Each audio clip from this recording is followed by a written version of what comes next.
మాటలో మెలకువ ఉండాలి. దేవుని మాటలే కాదు, మట్టి మోసలో కరిగించటం, మన మాటలు కూడా కరిగి ఉండాలి.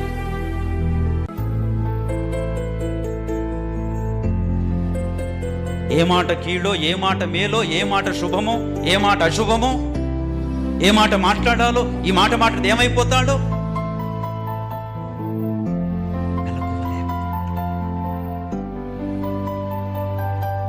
నోటి మాటను బట్టి దేహం మనకి ఏం కలుగుద్ది? అంటే దేని బట్టి అండి? చాలా జాగ్రత్తగా, అందుకే మెలకువగా, విశ్వాసమందు నిలకడగా ఉంది. విశ్వాసం